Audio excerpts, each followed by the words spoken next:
Hello, Abnormal Investigations.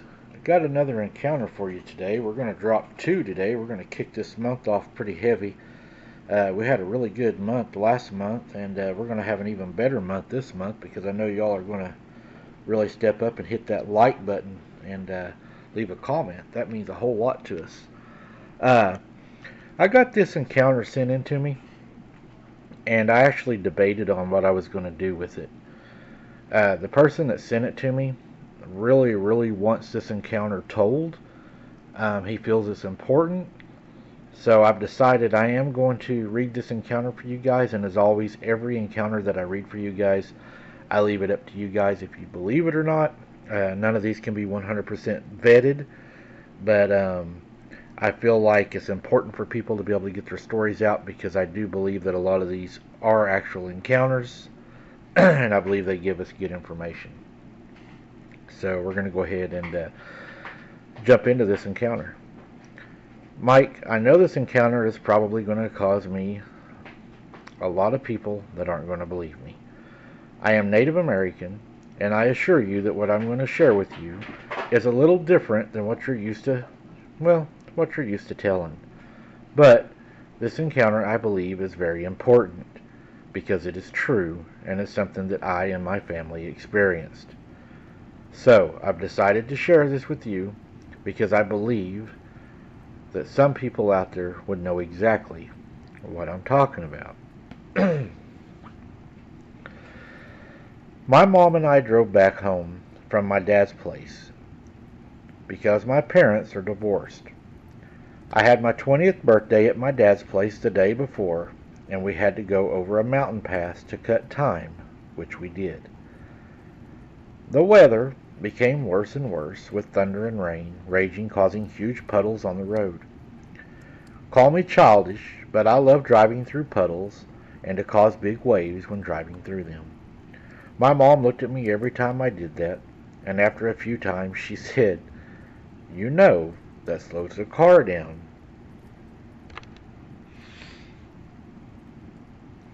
whenever you do that, and that will cause your gas mileage usage to be higher." To which I smiled while saying, "Yeah, but it's fun, ain't it, Mom?"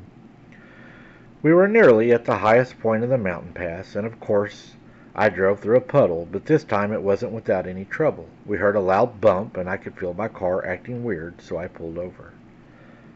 As soon as I got out of the car, I saw what the problem was. My tire had been blown up, but as soon as I wanted to change it, a big branch fell right on the hood of my car. My mom jumped out of the car shouting, "Oh my God, are you okay?"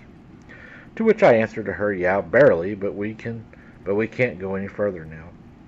With the rain pouring down and thunder roaring like crazy, my mom and I decided to go look for a house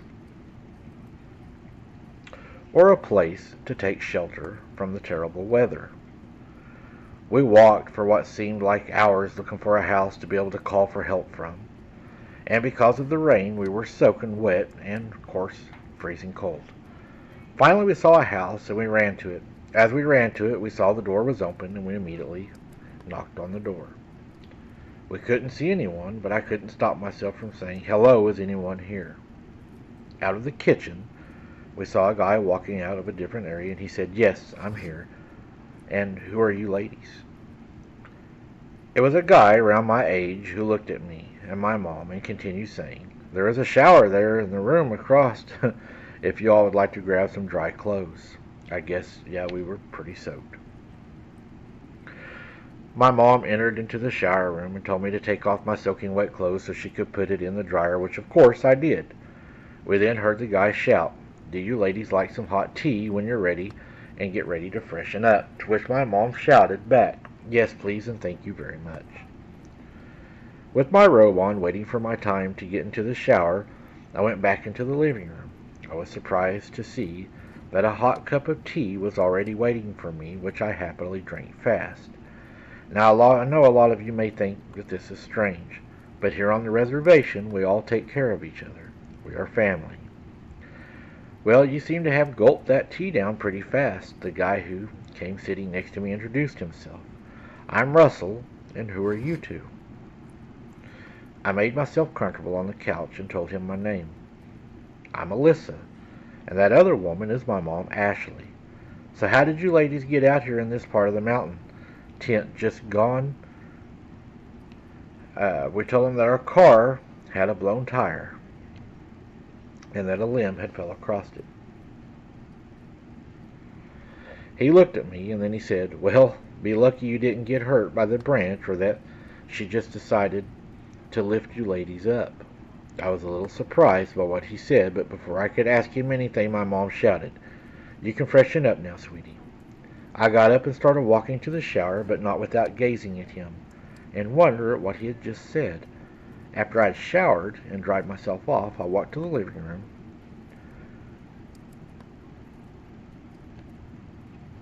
And then I heard a loud scraping.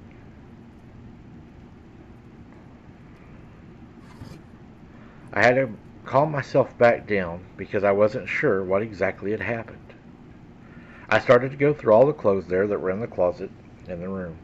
All of them were girls' clothes, and I found the cutest tank top and the loveliest pair of pants. Of course, those were the clothes I put on, and I walked back into the living room where more scraping sounds could be heard from the roof. Finally, I had to ask, what is that god-awful sound on the roof? I could hear my mom say, and he answered, well, that's the creature that dropped the branch on your car, probably while trying to rest on it. What could possibly be that big?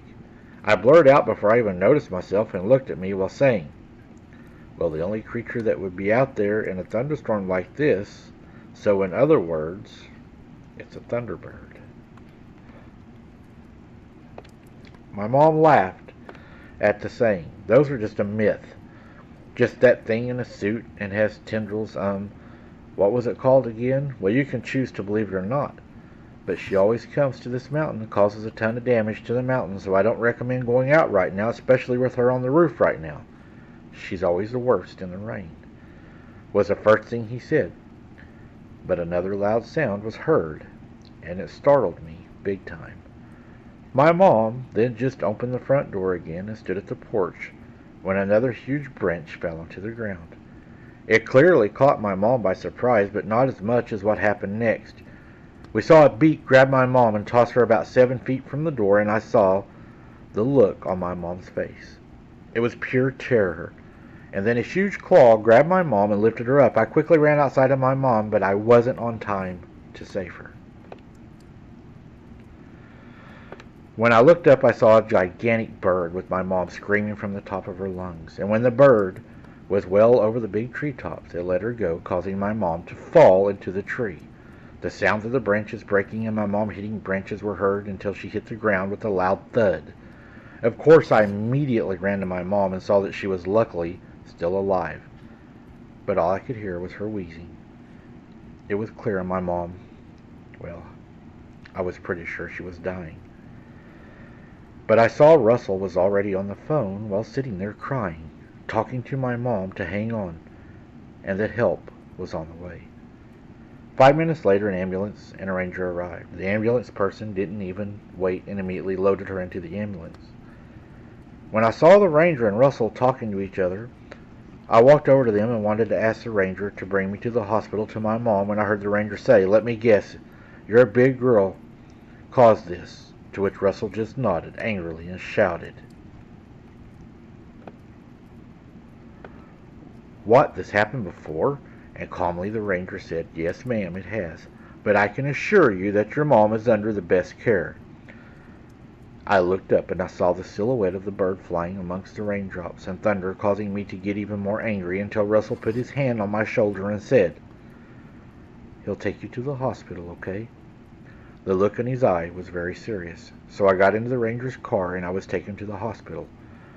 When we arrived at the hospital, my mom was already being operated on.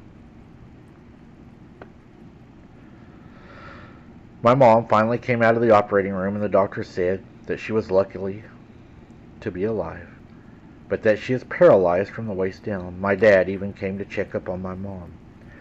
He was even the one that rolled her out in the wheelchair when she was finally allowed to go home after months. Russell did come and brought the clothes that we had in the dryer at his house.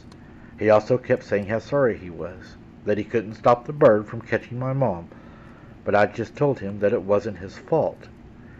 Ever since that day, I look up when it rains and when it thunders to see if in the clouds I can catch a glimpse of that huge bird.